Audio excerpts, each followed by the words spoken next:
Imagine um navio tocando cais em silêncio, o casco raspando na madeira como quem arrasta um segredo antigo. Lá fora, a noite estende-se pesada sobre a cidade. O cheiro de óleo e maresia mistura-se ao fumo de tabaco. As lamparinas tremulam nas janelas, e de vez em quando, um latido atravessa o ar dormido. Para quem caminha pelos armazéns e becos do porto, aquilo que chega com as embarcações parece apenas mais um rumor do mundo. Sacos de trigo, sacolas de passageiros, soldados voltando de longe. Mas um rumor pode carregar algo que ninguém ainda sabe nomear. Naquela temporada, havia uma espécie de caligrafia do silêncio. Algumas palavras eram evitadas nos jornais, outras receitas e cartas eram lidas com a ponta dos dedos, e a presença de doentes nas portas era mais vista do que explicada. Esta é a história silenciosa daquilo que muitos chamaram por fora de gripe espanhola, como atravessou oceanos e cais, como mudou rotinas, como encolheu abraços e maiorou ausências. Vamos seguir os passos dos que tocaram o contágio e dos que cuidaram, das decisões oficiais aos pequenos rituais de despedida nas casas. E se você fechar os olhos um pouco, talvez consiga ouvir, nessa noite antiga, o sussurro de vidas que tentaram seguir. No porto, tudo acontecia em sopros. Uma voz que dizia, ele estava bem pela manhã. Um olhar mais demorado para a sombra de alguém encurvado no convés, o toque de uma mão que recuava por precaução. Havia trabalhadores que conheciam as rotinas do vento e das marés melhor do que qualquer horizonte. Sabiam ler um navio como se lessem uma carta. Era essa mobilidade, essa troca constante entre cidades e continentes, tripulações que aportavam, passageiros que desembarcavam, navios que descarregavam mantimentos, que fez do porto um lugar onde o mundo caminhava lado a lado com a doença. Registros sugerem que depois dos últimos meses da Primeira Guerra, a circulação global intensificou-se. Soldados regressavam, navios faziam rotas alteradas e o comércio retomava velocidades paradas pela guerra. Em meio a essa reabertura de caminhos, a doença encontrou trilhas. Hoje, sabemos que a causa era um agente que chamamos de vírus influenza. Na época, havia debates e hipóteses, nomes trocados em conferências, tentativas de explicar por que tantos adoeciam de repente. O que importa aqui é compreender de modo simples. Tratava-se de uma infecção que se propagava principalmente pelo ar, nas gotículas expelidas quando alguém tossia, espirrava ou falava. Mesmo uma conversa muito próxima, um aperto de mão, um copo compartilhado podiam ser suficientes para levar o mal de uma casa a outra. Para muitos contemporâneos, o invisível era difícil de aceitar.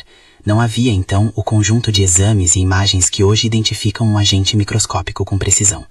Existiam, contudo, observações clínicas, febre alta que surgia com rapidez, uma sensação de cansaço profundo, e, em alguns casos, uma rapidez de piora que deixava médicos e parteiras aflitos. Os relatos clínicos de então, quando preservados, falam de profissionais que viam pacientes desfalecendo em poucas horas e de famílias que tentavam, com remédios caseiros e receitas herdadas, segurar o que parecia esvair-se tão depressa. Se essa contextualização soa técnica demais para a madrugada, pense nela como uma lâmpada em uma sala escura. Sem iluminar cada canto, ela revela o suficiente para que percebamos formas. E essas formas são pessoas. Um estivador que enfrenta a noite com as mãos calejadas, uma parteira que não encontra sossego, uma enfermeira que perde o sono por atender demasiadas casas. Vamos agora acompanhar alguns desses rostos compostos, criados a partir de muitas histórias, para que possamos sentir o que significou viver naquele tempo. O homem do cais era um estivador de meia-idade, ombros largos de tanto carregar sacos e pacotes. Chamemo-lo apenas de homem do cais, porque seu nome real se perdeu entre fichas de embarque e cartas que não chegaram a ser escritas. Ele embarcara e desembarcara em várias cidades, conhecia o barulho dos porões e reconhecia pelo cheiro o navio que vinha de determinados portos. Voltou para casa depois de uma viagem longa, com febre e uma tosse que no começo lembrava um resfriado forte. Achou por um momento que bastaria repousar um dia ou dois. A vida do cais não permitia mais do que isso. Mas o corpo deu sinais que não podiam ser ignorados. Suor, apatia e aquela respiração curta que fazia a esposa chamar a parteira da vizinhança. A parteira, que também era muitas vezes um ponto de referência para os cuidados domiciliares, passou a ver mais visitas do que costume. Recebia na sala as mães que traziam crianças pálidas, enxugava testas, ouvia passos que não retornavam das fábricas. Ela mesma notou algo estranho. uma conjunção de doença que não respeitava apenas as extremidades da vida, atacando jovens e idosos com igual severidade em muitos lugares, embora houvesse um padrão que desconcertava os observadores. Em diversos relatos, os adultos jovens estavam entre os mais afetados, o que tornava o fenômeno ainda mais angustiante para comunidades em que eram esses mesmos adultos que sustentavam lares e trabalhos. Na cidade, os mercados, antes cheios de vozes e negociações, modificaram-se. Havia menos multidões nos dias duros, mas as filas em farmácias cresceram. Comércios pequenos tentavam continuar, a venda de mantimentos precisava seguir, mas faltavam trabalhadores. Pequenos estabelecimentos fechavam por dias, outras vezes por semanas. Aos poucos, ruas ganharam um aspecto de espera, carrinhos vazios, portas entreabertas, uma economia que respirava por curtos períodos. À noite, quem circulava evitava cumprimentos próximos. O aperto de mão deu lugar a acenos curtos e olhares cuidadosos. Enquanto isso, nos hospitais municipais, que não eram muitos e já funcionavam com recursos limitados, a rotina mudou de forma abrupta. Era comum a criação de enfermarias improvisadas, o deslocamento de leitos para corredores, a ocupação de salas antes reservadas a outras atividades. Médicos e enfermeiras, profissionais que em muitos casos mergulharam na ciência por vocação, passaram a trabalhar longas jornadas sem descanso adequado. Há relatos compósitos de enfermeiras que, ao final do turno, sentavam-se em bancos vazios e choravam em silêncio, não por fraqueza, mas por saberem que entre aqueles corpos havia histórias que talvez não fossem registradas em jornais por causa de outra urgência que tomava o centro das atenções. Esta urgência era a guerra. O contexto de 1918 era de conflito global e as prioridades governamentais e militares moldavam decisões públicas. Registros indicam que em muitos lugares havia censura sobre informações que pudessem abalar o ânimo nas linhas de frente ou nas populações mobilizadas. Nos arquivos, manchetes foram amarradas com recortes e notas, e jornais receberam orientações para evitar estampas que pudessem ser consideradas alarmantes. Não se pode, com base nisso, afirmar intenções conspiratórias. O que se vê é um entrelaçar de preocupações, manter a moral das tropas, assegurar o funcionamento de setores essenciais e, simultaneamente, lidar com um fenômeno que exigia resposta rápida. O que resultou, em muitos casos, foi uma lacuna entre o que se vivia nas casas e o que chegava às páginas públicas. Depois desta primeira visão do Porto e do primeiro contágio, talvez você sinta a vontade de acompanhar mais dessas histórias. Se esta narrativa está tocando algo em você, inscreva-se no canal. A companhia de vozes que percorrem a história aqui é pensada para quem gosta de ouvir, de refletir e de lembrar. Mas antes de prosseguir, voltemos ao fio da história. A chegada da doença a outras partes do país foi em muitos lugares uma questão de dias ou semanas, dependendo das rotas de comércio e das conexões ferroviárias que entrelaçavam cidades com o interior. Há registros locais que sugerem padrões de propagação vinculados a pontos de circulação, portos, estações de trem, feiras. Em comunidades ribeirinhas, o contato com marinheiros e barqueiros que transportavam cargas e pessoas foi suficiente para que o mal atravessasse ilhas de tranquilidade. No interior, as pequenas cidades viviam o embate entre isolamento geográfico e a necessidade de manter o comércio e as trocas. Alguns lugares adotaram medidas rudimentares de quarentena, outros continuaram como sempre, entre descrença e resistências práticas. Estimativas indicam que respostas variaram muito de cidade para cidade e que a documentação é muitas vezes fragmentária. Há lacunas, há memórias que se apagaram, há relatos que sobreviveram por sorte. Observemos agora uma casa de comerciante. O comerciante, outro personagem composto, acordava cedo para abrir a loja, cumprimentava fregueses que se tornavam cada vez mais raros e, no fim do dia, contabilizava perdas. Sua esposa cuidava da casa, mas também tinha que administrar a escassez súbita de mão de obra doméstica quando vizinhos adoeciam. Quando a febre entrou em seu lar, a família teve de improvisar. O quarto virou enfermaria, uma cadeira virou leito, um vizinho trouxe remédio feito à base de ervas. É nesses detalhes domésticos que se percebe a improvisação da época, não por falta de vontade, mas por falta de recursos. O sistema público de saúde, nos anos iniciais do século XX, ainda estava em processo de formação. As prefeituras e os conselhos de saúde locais tentavam responder com o que tinham. Em alguns municípios, houve campanhas de higiene e campanhas educativas, cartazes pedindo que se cobrissem tosses e que se evitassem aglomerações. Em outros, a falta de verbas e de pessoal impediu ações mais coordenadas. Entre a resposta oficial e a experiência cotidiana havia uma ponte difícil, a comunicação. Jornalistas vinham fazendo seu trabalho em condições de censura e pressão. Há relatos de impressos que reduziam manchetes para não criar pânico, de colunas que preferiam falar de assuntos ligados à moralidade e à produção nacional, ao invés de detalhar surtos. Para o cidadão comum, essa lacuna entre o que se sentia e o que se sabia pelo jornal criava insegurança. Família a família, tomavam-se decisões, fechavam-se portas, isolavam-se quartos, evitavam visitas, às vezes por cautela, às vezes por medo. E na ausência de informações claras, boatos circulavam, remédios milagrosos, tonificantes, receitas caseiras que prometiam mais do que podiam cumprir. Isso é parte central do que chamamos de memória social, o que é registrado, o que é silenciado, o que se transforma em mito. Em muitas cidades havia médicos municipais, profissionais que serviam comunidades inteiras. Esses médicos passaram a enfrentar um número de casos que excedia o previsível. Eles tentaram organizar filas, estabelecer protocolos básicos, indicar repouso e isolamento quando possível. Mas havia limites. Leitos eram insuficientes, recursos eram escassos e a compreensão médica do agente em questão estava longe de ser completa.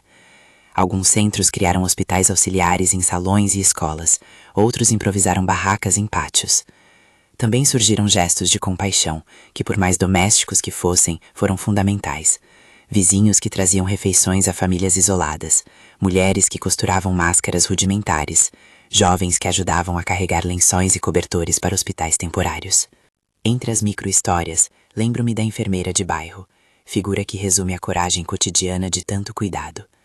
Ela não era uma profissional com diploma de muitas páginas, era muitas vezes uma enfermeira treinada na prática, que conhecia remédios, pontos de observação e tinha mãos firmes. Atendia a casa sem descanso. Em cada casa havia um ritual instalado: medir febre, oferecer sopas, vigiar respiração. À noite, voltava para seu cômodo pequeno e contava, em voz baixa, as faltas do dia. Não eram números para ela, eram rostos. Ouviu histórias de despedida contadas ao som de um rádio distante, de filhos que não puderam dizer adeus, de vizinhos que se chamavam com pressa pela escada. Tais gestos, guardados na memória oral, compõem a outra história, a da proximidade que persistiu mesmo quando as regras e o medo pareciam mandá-la embora. No lado público da cena, as medidas sanitárias variadas começaram a surgir. Alguns prefeitos ordenaram o fechamento de teatros, salas de espetáculo e igrejas, outros limitaram visitas a hospitais. Haviam recomendações para a ventilação de ambientes e para a higiene pessoal, lavar as mãos, cobrir a boca ao tossir.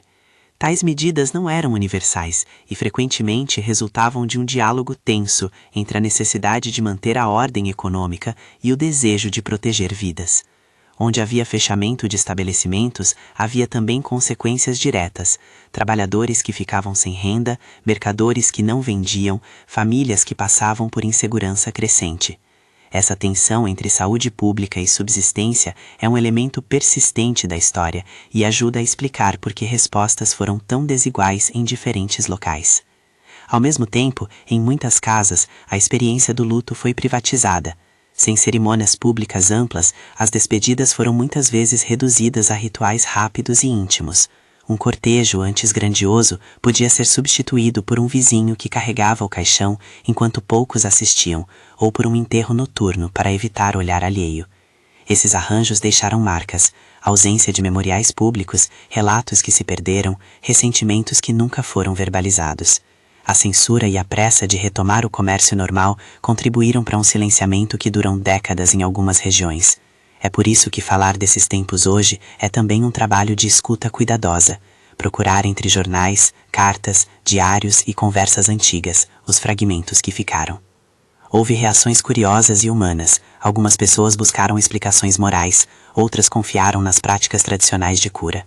Algumas comunidades redobraram a solidariedade, partilhando alimentos e cuidando de crianças órfãs.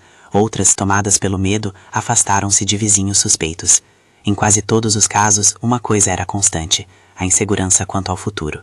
Casas que haviam se acostumado à presença de determinadas vozes noturnas agora estavam mais silenciosas. Crianças aprendiam a medir o mundo pelo número de ausências à mesa. Trabalhadores perguntavam-se quando voltariam aos seus ofícios sem risco. A economia local vacilava. Enquanto isso, as pequenas publicações que circulavam entre bairros e cidades tentavam manter alguma normalidade. Havia colunas que falavam de festas que seriam adiadas, de produções que precisavam ser reprogramadas, de conselhos de higiene assinados por médicos locais. Entretanto, registros também mostram que, em alguns casos, as autoridades municipais preferiram suavizar a realidade para não alarmar demais. Essa prática, compreensível dentro da lógica de um país em guerra e preocupado com a estabilidade, acabou por reduzir a visibilidade de um problema que precisava de resposta comunitária e assistência coordenada. Voltando por um momento à ciência, é importante dizer que, embora hoje saibamos muito mais sobre os vírus, a ideia de que um agente minúsculo poderia atravessar o mundo com tanta facilidade era, àquela altura, um desafio intelectual. As teorias sobre a transmissão variavam e os tratamentos eram, em grande medida, de suporte, repouso, hidratação, higiene. Remédios caseiros proliferaram, acompanhados de símbolos de cuidado que tinham mais a ver com afeto do que com eficácia comprovada. Ainda assim, todos esses atos, oferecer chá, cantar baixinho para quem estava com febre, trocar cobertores, formaram uma rede de cuidado que salvou e que, em muitos relatos, representou todo o consolo possível. Com a expansão da doença, os hospitais começaram a registrar um aumento de casos que tensionou o sistema. Leitos tornaram-se preciosos, médicos tiveram de priorizar. Havia um desgaste físico e uma fadiga moral que se espalhava como uma segunda infecção. Profissionais que viam a mesma cena repetida dia após dia e que, apesar disso, continuavam a atender. Em alguns relatos, médicos escreveram sobre o peso de decidir quem teria um leito e quem ficaria em casa, sobre a angústia de acompanhar famílias que pediam auxílio e não encontravam respostas rápidas. É possível assumir que, em muitos desses momentos, as decisões tomadas foram as melhores em condições terríveis, mas também é certo que muitos espaços ficaram curtos demais para a demanda. À medida que hospitais encheram, surgiram discussões públicas sobre como organizar melhor as cidades para evitar aglomerações. Alguns locais melhoraram ventilação em prédios públicos, outros abriram mais leitos em escolas, outros ainda discutiram medidas de quarentena mais ampla. Em paralelo, as autoridades sanitárias aprenderam, na prática e com erros, sobre necessidade de coordenação entre municípios, sobre logística de suprimentos e sobre a importância de campanhas educativas claras. Essas lições, embora difíceis, foram um legado que influenciou futuras políticas, um legado que por vezes só passou a ser visível quando comparado com respostas posteriores a outras crises. No entanto, mesmo com todas as tentativas e adaptações, havia espaços que permaneceram frágeis. Lares pobres sem ventilação adequada, trabalhadores que não podiam se ausentar por falta de salário, comunidades rurais onde a informação chegava tardiamente. A desigualdade social, que sempre foi parte da paisagem urbana e rural, amplificou os efeitos da epidemia. Em bairros mais pobres, a doença achou terreno fértil nas casas superlotadas. Nas fábricas, a proximidade das bancadas favorecia contágios. Nas ruas, a subsistência e a necessidade mantinham muitos em circulação, mesmo quando o risco era alto. Isso não é uma explicação simplista de culpa, é uma constatação de como estruturas sociais pré-existentes definem quem tem menos chances de escapar ileso.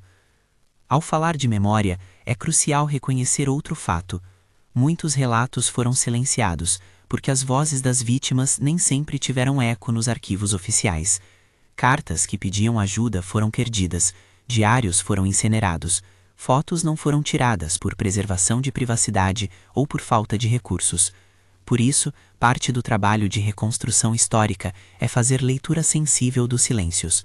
Perguntar o que significa a ausência de cronologias detalhadas, o que quer dizer que uma cidade tem poucos registros sobre uma onda que, em relatos orais, foi traumática. Não se trata de preencher lacunas com fantasia, mas de escutar com cuidado o que as memórias locais conseguem ainda contar. Enquanto os dias se acumulavam, a cidade parecia permanecer suspensa entre a rotina que teimava em continuar e o luto que ia trazendo novo desenho às famílias. Artesãos que antes apertavam produtos para clientes agora encontravam-se com ferramentas paradas. Escolas fechavam por curtos períodos, reabrindo com receio. Em muitos lares, crianças erguiam perguntas que os adultos respondiam com frases de conforto preparadas na pressa. A fé, em templos e lares, foi buscada de maneiras distintas. Uns encontraram consolo em orações, outros reorganizaram celebrações para proteger os presentes. A religião, nesse contexto, foi um dos muitos recursos que as comunidades mobilizaram para atravessar o medo. E ainda assim, havia migalhas de beleza. Gente que costurou gratuitamente lençóis para hospitais, vizinhos que se organizaram para cuidar das crianças de mães adoecidas, enfermeiras que, em sobressaltos de coragem, seguravam mãos frias e diziam palavras que se tornavam pequenas âncoras.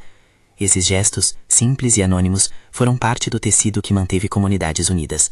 A história, muitas vezes, é feita também desses fios íntimos e vale tanto quanto grandes decretos. À medida que a maré da primeira onda subia, havia sinais de que algo precisava mudar.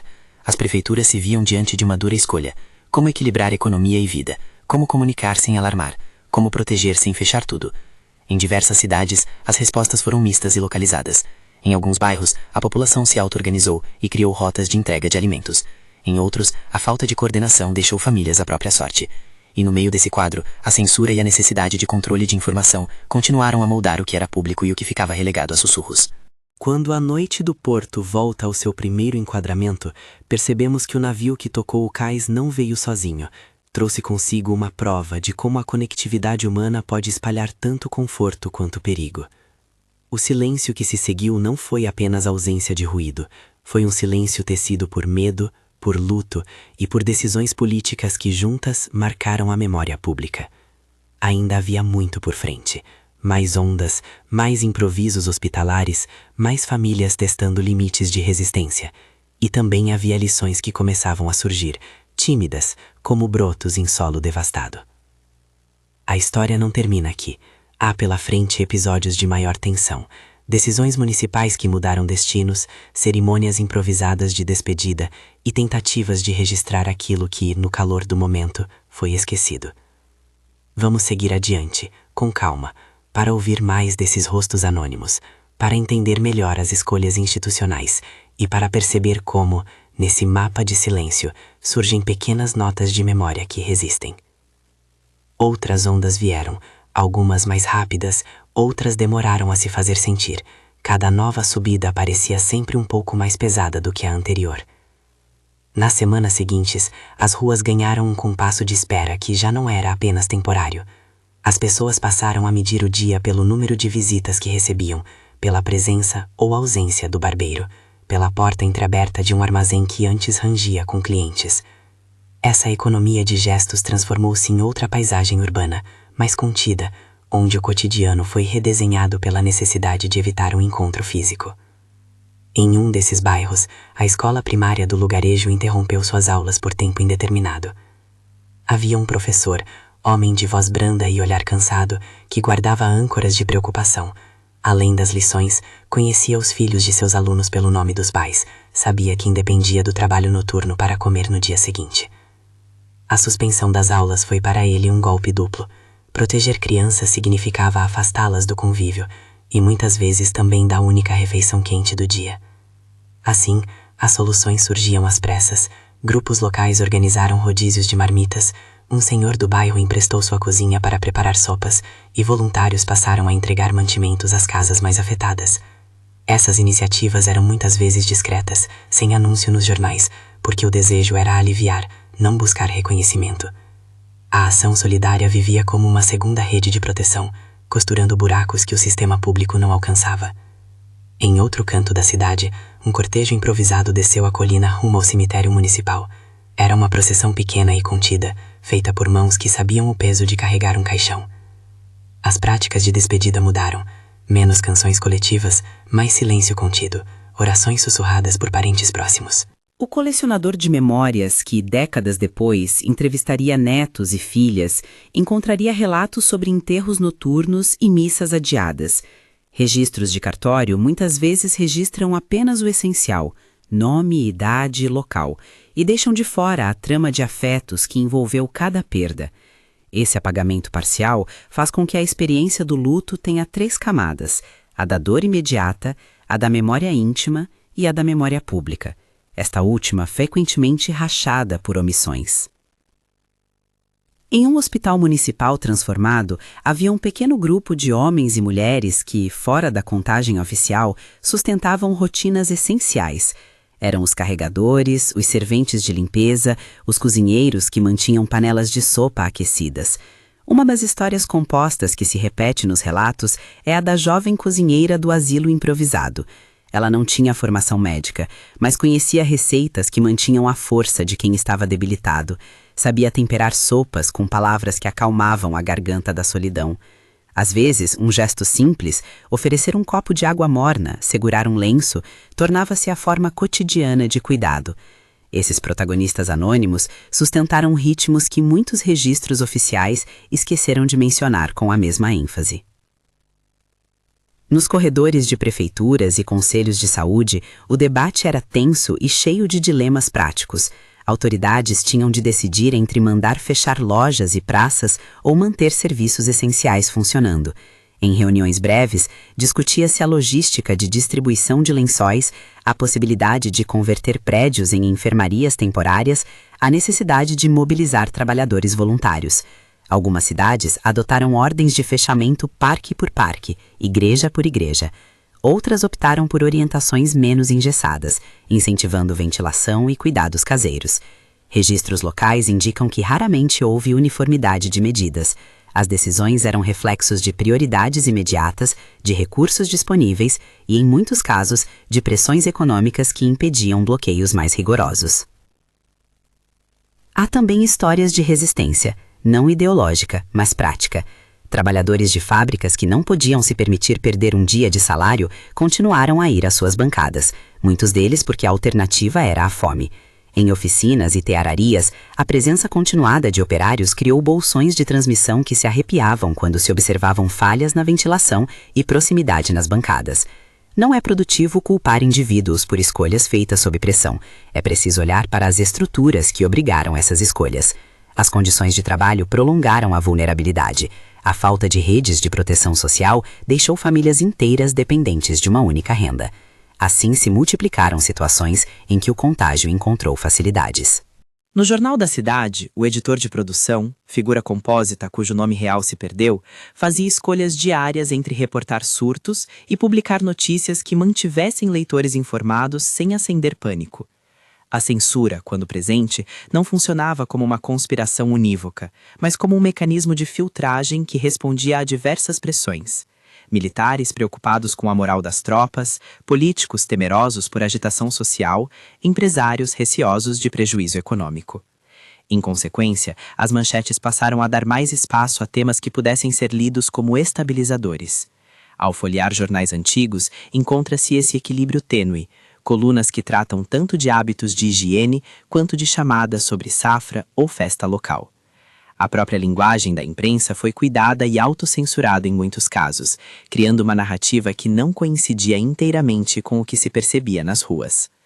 No interior do país, onde as conexões ferroviárias e as feiras regionais eram circulares, a doença encontrou outros caminhos. Uma feira que atraía negociantes de vilarejos distantes podia, em poucos dias, transformar-se em centro de novos surtos.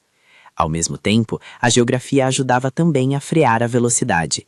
Em comunidades isoladas, a demora na chegada de notícias deu tempo para medidas locais de contenção, ou para que as comunidades se blindassem por conta própria.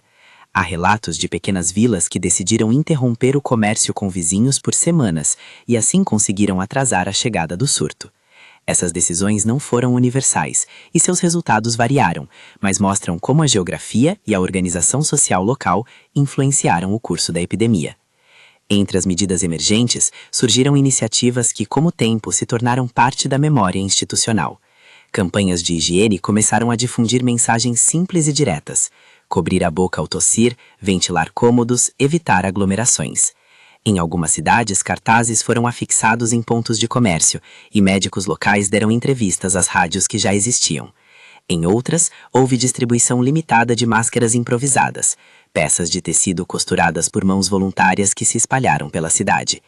Essas máscaras não eram garantia de proteção absoluta, mas simbolizavam um esforço coletivo, um gesto visível de cautela. Ao longo do tempo, lições práticas foram sendo registradas nos relatórios municipais. A necessidade de coordenação entre prefeituras, a importância de hospitais com capacidade de resposta e a utilidade de campanhas educativas claras.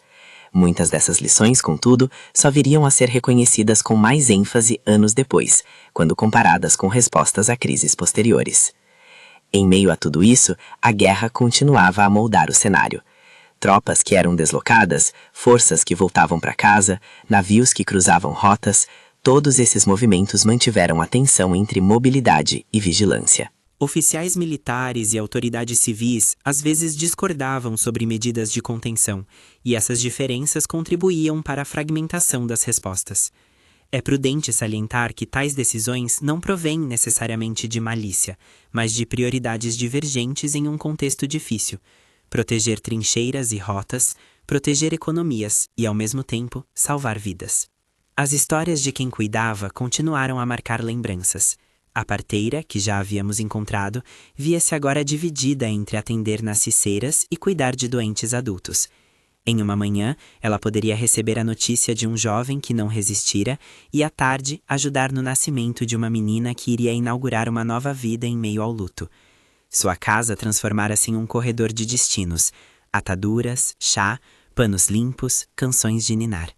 Nas conversas domésticas que chegariam aos nossos dias, as parteiras são frequentemente lembradas como figuras de coragem, as que atravessaram fronteiras entre morte e vida com a mesma prática silenciosa. Outra figura que se destaca nas narrativas compostas é a costureira da rua principal, mulher que organizou um grupo para confeccionar máscaras e lençóis. Suas mãos eram um centro de logística improvisada, uma porção de tecido aqui, um pouco de linha ali, e as remessas seguiam para hospitais e lares. Seu ateliê, normalmente palco de risos e conversas sobre moda, transformou-se em uma pequena fábrica de proteção. Seu esforço foi modesto e local, mas crítico. Ajudou a manter hospitais com um mínimo de suprimentos e, acima de tudo, deu uma forma visível à solidariedade. É importante registrar essas figuras porque elas revelam o lado social da resposta, a capacidade de adaptação comunitária frente a sistemas institucionais ainda em formação. Com o desenrolar das semanas, a confiança nas respostas oficiais passou por momentos de erosão e por vezes de renovação. Onde a ação governamental foi percebida como proativa e coordenada, as comunidades demonstraram maior adesão às recomendações. Onde a resposta foi caótica, a suspeita floresceu. Essa interação entre governo e população moldou a eficácia das medidas de saúde pública. Em cidades onde houve algum grau de coordenação interinstitucional, prefeituras, igrejas, jornais locais, associações de bairro, as ações conseguiram ter alcance mais amplo. Em lugares onde essa coordenação faltou, a fragmentação do esforço acentuou as desigualdades de proteção. No campo econômico, o impacto foi sentido de modo desigual. Pequenos comerciantes, já mencionados, enfrentaram dias de caixa negativo e de estoques encalhados. Trabalhadores informais perderam rendas e famílias passaram a depender de redes de solidariedade. Ao mesmo tempo, setores ligados ao transporte e ao comércio internacional sentiram os efeitos das variações nas rotas marítimas e ferroviárias. Registros econômicos da época são em muitos casos incompletos ou fragmentados. Há estimativas e relatos locais, mas pouca uniformidade em dados consolidados. Por isso, é preciso falar de consequências econômicas em termos qualitativos e regionais, evitando números que não podem ser verificados com facilidade. O desgaste emocional foi outra face dessa história. Profissionais de saúde que sobreviveram ao turbilhão guardaram marcas que duraram anos, lembranças de noites sem sono, do cheiro constante de remédio e de panos úmidos, de conversas interrompidas por más notícias. Para quem perdeu membros da família, as rotinas nunca mais voltaram totalmente ao que eram. A ausência de ritos públicos mais amplos deixou lacunas no processo de luto coletivo, e isso reverberou ao longo das décadas seguintes. As memórias familiares, guardadas em caixas, em fitas de gravação ou em conversas à mesa, conservaram essas marcas de maneira mais íntima do que os registros oficiais. Algo curioso aconteceu com a memória pública. A pandemia, embora visceralmente presente para quem a viveu, foi pouco a pouco recluída às margens do discurso coletivo. Há várias razões para esse silenciamento. Em primeiro lugar, o contexto de guerra e a pressa para retomar rotinas produtivas favoreceram um discurso de cura rápida e esquecimento necessário. Em segundo, muitos documentos e relatos foram perdidos, destruídos por negligência ou simplesmente desaparecidos em meio a outras urgências administrativas. Em terceiro, a própria experiência do luto privado fez com que muitos preferissem esquecer como maneira de seguir em frente.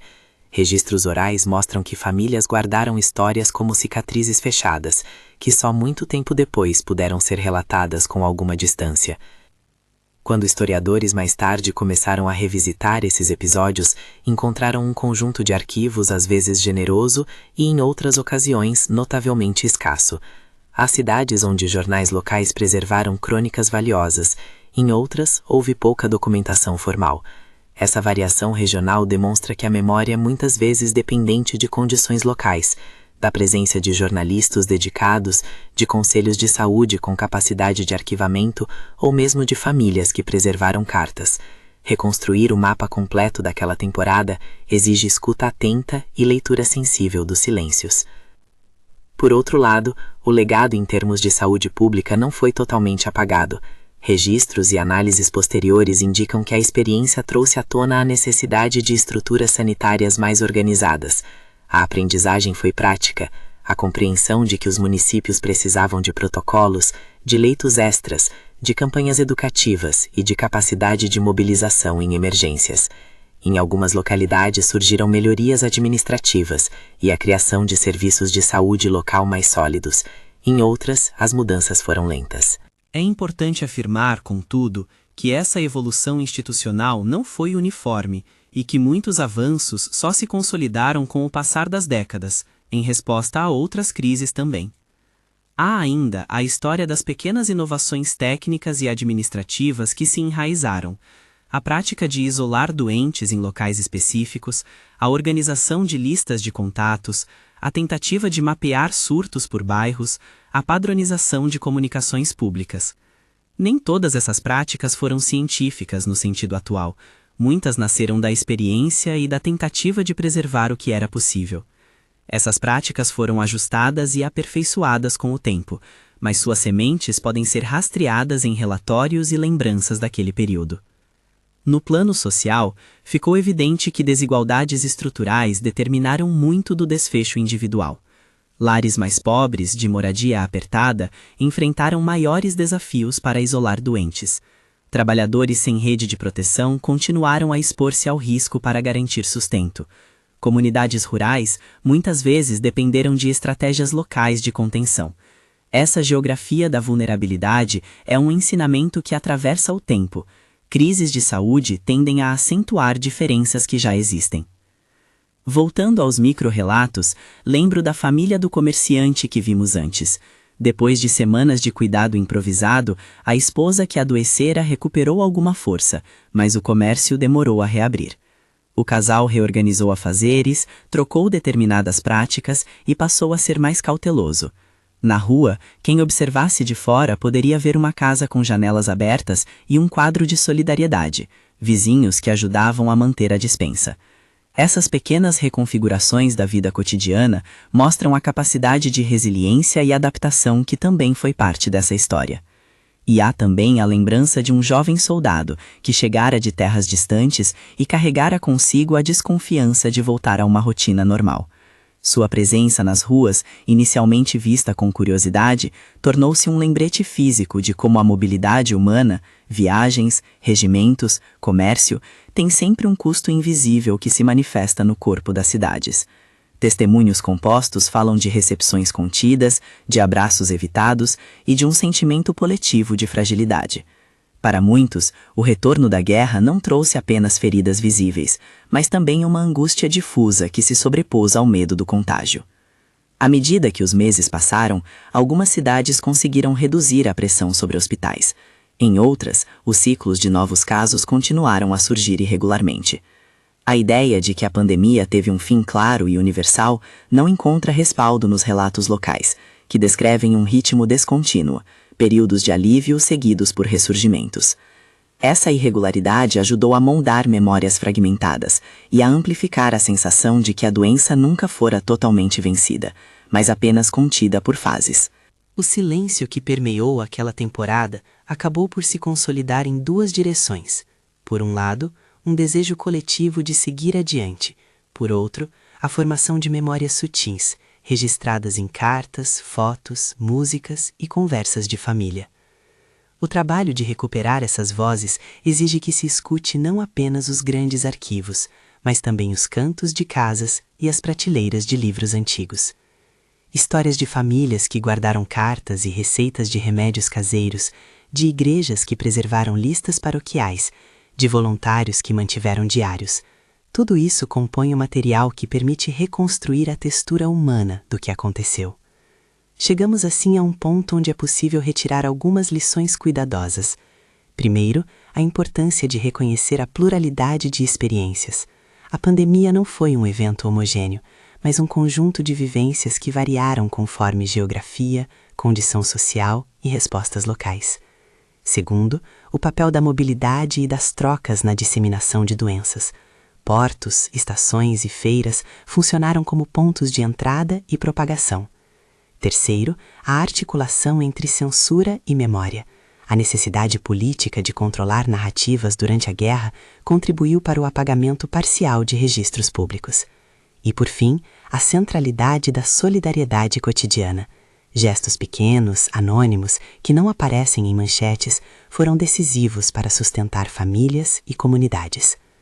A memória daquele tempo ainda pulsa, apesar do véu de silêncio que a envolveu. Em calçadas gastas, em bancos de praças, em lápides de cemitérios, há vestígios que convidam a ouvir.